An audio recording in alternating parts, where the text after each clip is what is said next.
please subscribe and don't forget to press the bell icon to get notified whenever we upload a new video.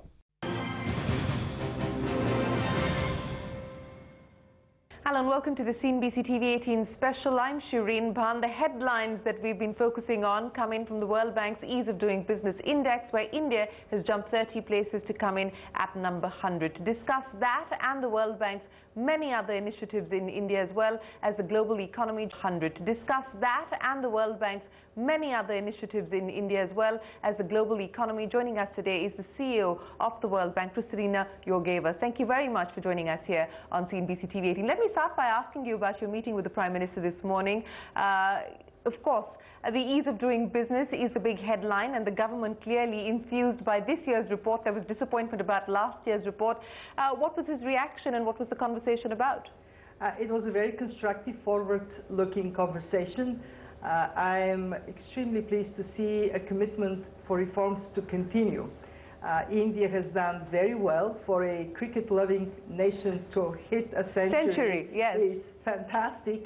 And the question is, now that India has gone up, how it can continue to improve, knowing that the higher you go, the more difficult the climb to the top becomes. What I heard from the Prime Minister is strong endorsement of the agencies working together so improvements can continue, and a very critical commitment to use feedback so decisions taken are informed by the users of these decisions. Well, you know, the index is based on stakeholder feedback. The ambition now is to break into the top 50. So was there a conversation on what India needs to specifically focus on? Some of the areas of disappointment has been areas like the enforcement of contracts, construction permits, etc. Was that a conversation that you had with the Prime Minister on what should be the path that India should follow to break into the top 50? In fact, it went even further than that. We have prepared an analysis of where India is today and what is next. And I was able to submit to the Prime Minister this analysis. What should be the areas of focus? As you said, in construction permits, there is space to go. Enforcement of contracts is another area where there is space to go. But also where already progress has been made, India cannot stay still. Sure. Why? Because the index is based on competition across 190 economies. And with everybody trying to improve their own ranking, not only you have to move forward, but you actually have to run to stay ahead and climb even further. And we have made some concrete recommendations how India can take that. Would you like to share some of them?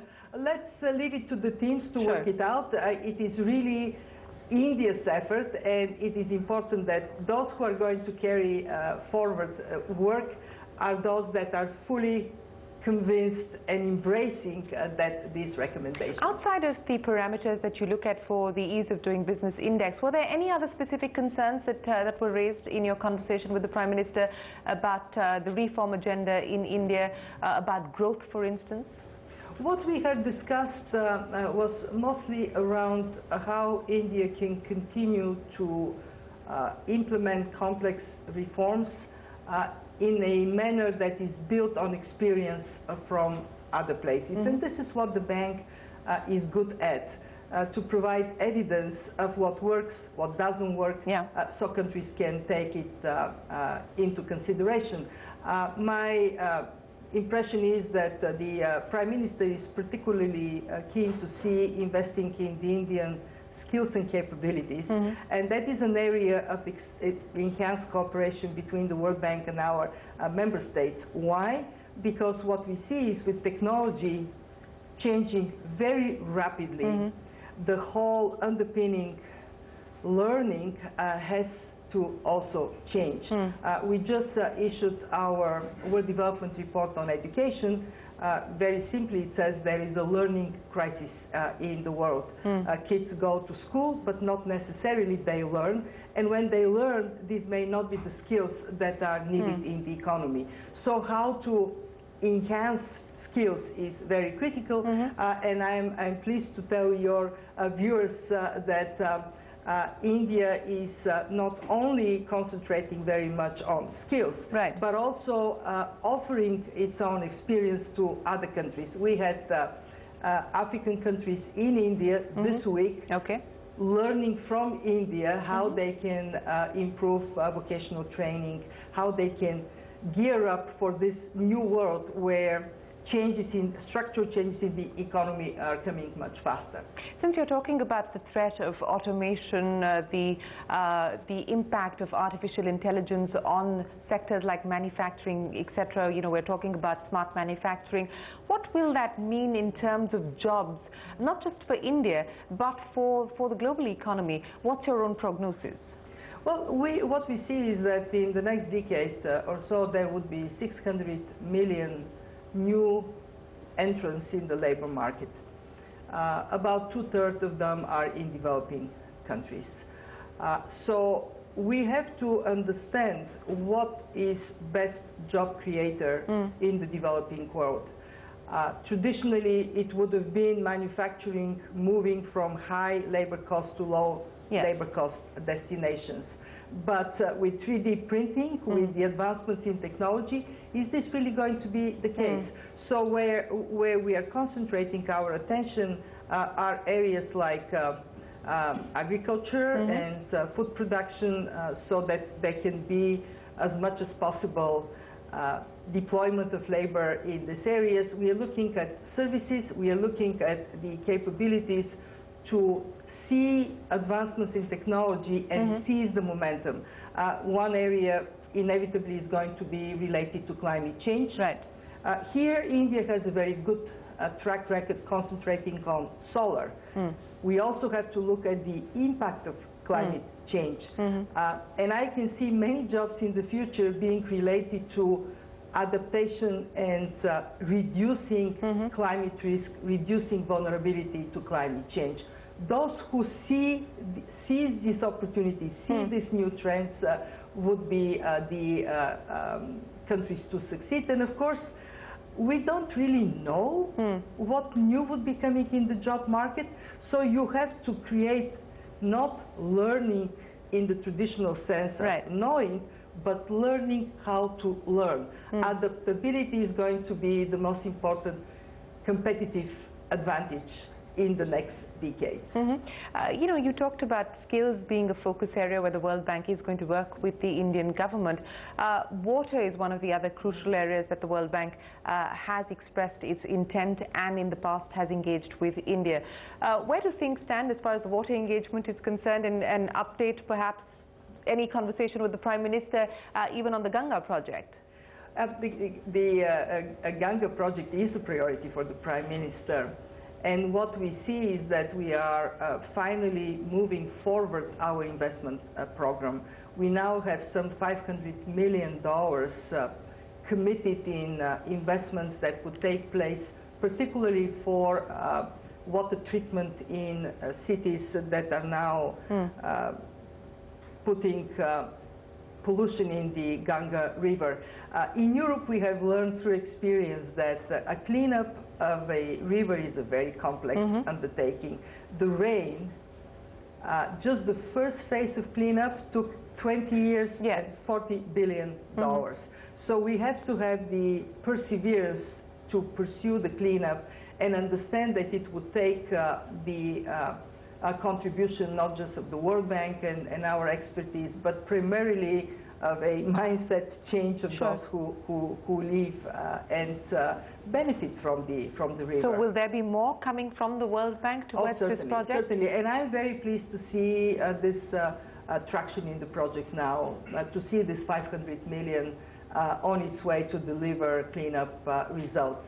We have been very keen to introduce and spread results-based financing, so you pour money not just in investments hoping that something would happen, but when you can demonstrate that they are tangible results. Since you're talking about results-based outcomes and results-based financing, let me also ask you about the Prime Minister's other pet project, and that's the Swachh Bharat Abhiyan, where again the World Bank is involved.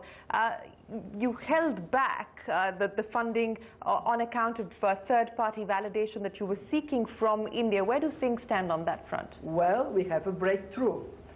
We now have an approval on the third-party validation, so it can start. And I expect to see the registration of results flowing our way, and therefore payments being made. And I can say that this is absolutely critical, because we are talking about not just physical investments, which, by the way, India is doing on a very massive scale. We are also talking about behavior change. Yes. India is doing quite a lot on that front as well. And what we want to add as contribution from the World Bank side is to say, and the results can be measured and verified. And that component of our work is now finally so how soon do we see the money coming in, and how much is going to come in the first tranche? We have a 1.5 billion commitments. We would see the flow of assessments from third-party validation in the next month. So my expectation is that it would be within months when we would start making payments. And you know, the good thing is that once you have the system in place, payments can be very, very fast, because then we can say, okay, we see progress, here is the money against that progress. About where things stand as far as the global economy is concerned, and the view at this point in time is that the recovery that we've seen, which started in 2016, has picked up further. There has been an upgrade of the world economic outlook for both this year as well as next year. What do you believe is going to continue to drive growth for the global economy? It is very positive that finally the whole world is growing, and that on its own deals with the mother of all crises, the crisis of confidence. What has happened with the prolonged, almost 10 years long crisis is that even if all the signals were in place for growth to resume, investors were holding back. This is finally not the case anymore. One note of caution, though, we always have to recognize that when we are in better times, there is this tendency of the drive for reforms to weaken. That's right. And that kind of complacency we ought to counter. So our message from the bank is concerned about the levels of productivity in the world economy. We have to continue to strive for improvements. Christine Lagarde uses a very good phrase. She says, the sun is finally shining, time to fix the roof. Well, bitter experience from the past shows that we actually fix the roof when it is pouring. Yeah. Let's hope that this time around we will be wiser. Okay. We certainly should hope that the reform process across the globe continues. But one of the other areas of concern has been the rising threat of protectionism.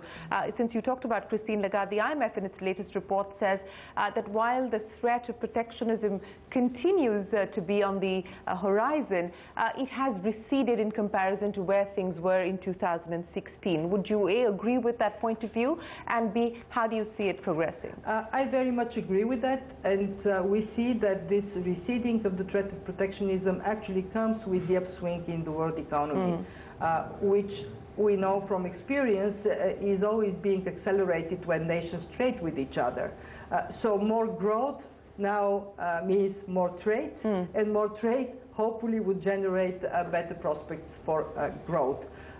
It is very important for countries like India, depending quite a lot on expanding their export potential, to be on that front line of multilateralism and trade. But since you're talking about multilateralism, you know, if one looks at what's happening in the US, for instance, where President Trump says no TPP, no NAFTA, let's deal with nations on a bilateral basis. There's a WTO meeting coming up in December. We don't know what the fate or future of that is going to be. Are you worried about what happens to the multilateral architecture and system? When we had our annual meetings this year, we found, to our surprise, a very positive energy going through the meetings. There is that sentiment that multilateralism has served us well and that it has to be protected. I also would add to that the evidence has been very clear through the last decades that we grow faster when we do it together. Of course, we also need to be mindful that in the years before, we have been somewhat negligent to the fact that not everybody has benefited from globalization. There are pockets, people who really are on the losing end. And unless we are mindful of the fate of people who are left behind, we won't be able to carry forward commitment to us working together. But if you look at the problems we face, for example, climate change or extremism, none of these big problems can be resolved by one nation or one organization alone. We need each other. And I strongly believe that our self-interest of working together is the one that would dominate. You know, when you're talking about working together, one of the reasons perhaps why we've seen global growth return is the coordinated action of central banks. It is likely that the era of cheap money will continue, but both the ECB as well as the Fed are now talking about winding down the stimulus, and the Fed, of course, is talking about hiking rates, and we've got a new Fed chief in office in February.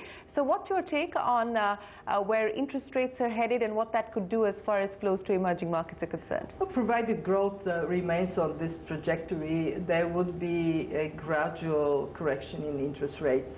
They would go somewhat up.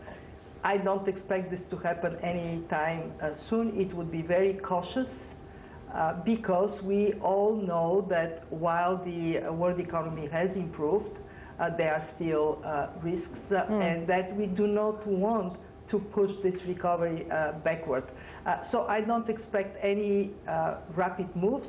Therefore, everybody else can adapt to changes that would be taking place in the next years. So given the fact that you're betting on structural reforms continuing, you're also betting on governments providing fiscal incentives to ensure that growth and the growth momentum that we're currently seeing continues. Which are the bright spots that you see today on the global map? Well, India, for sure. What we see is the European economies are doing much better, especially the new members of the European Union, but also France. Reforms that President Macron is pursuing, for example, labor market reforms, have been delayed for far too long, and now they are lifting up the competitive spirits of French businesses and those who invest in France. So there are, if you look at the map, you would see practically in all continents that drive to improve competitiveness, and that has positive spillover effects within the European Union. Second year in a row, all economies are growing and growth is accelerating. Here in Asia, China, India, the rest of Asia, Asia is actually in a very healthy growth situation. The US economy is doing quite well. But again, we need to remember that what goes up has a tendency to go down. And therefore, we have to work on reforms for the sake of this long-term sustainability of prosperity on our planet. You know, one area where we've actually declined on a global basis is the gender gap. I mean, the World Economic Forum has just put out its gender gap report, and it's stalled for 2017 across the world, and things don't look good even for countries like India, where we've fallen even further. You know, as a woman in power at the World Bank, what is it going to take to ensure that these awful numbers, 200 years before we can close the gender gap when it comes to wages, you know, what is it going to take eventually? Do you believe that legislation is the answer? Well, for sure it would take more women in power. But yes, experience has demonstrated that if you want to accelerate gender equality, you have to push measures that help you do so. Whether they are targets or quotas, unless countries, especially countries that are falling behind, unless they mobilize action that is measurable, it is very unlikely it would happen. We at the World Bank want to walk our own talk, so we made a commitment to have 50% women in senior management, the level of vice president and above, by 2020. Well, very proud to report that we are now at 44.4%. Usually the last couple of percentage are the most difficult to achieve, but we will get there. And we would get there because we have a clear target to work towards. I think in India the potential of women to get into the economy is huge. To get there, we need to remember there is no really silver bullet. Yes. There has to be more safety and security for women to go back and forth to work. We have to make sure that the conditions at the workplace are amenable to women, there is flexi time, that there is childcare for women. We have to make sure that women are encouraged to move up. Women have a tendency to be a bit more self-critical, restricted. I myself, every job I have been approached for, my first reaction would be, there must be somebody that is better than me for that job. And that all this combination of measures, and let me finish where I started, and just having more women in senior positions, it is going to make a difference. And we know that when women work, everybody benefits. The calculations made on what it would mean for gender equality to be achieved are mind-boggling. Somewhere between $12 trillion and $28 trillion more in the world for prosperity of all people, if only we can get there. Well, so we must. We must. I don't think there has to be any more debate on this issue. It's a question now just getting it done. Unfortunately, we haven't. But let me end then by asking you about the one thing that gives you hope and confidence about where the world is headed, and the one big risk that you would focus on or worry about. What gives me confidence is that even over the 10 years of crisis, the world has become richer. And that wealth is growing practically almost everywhere.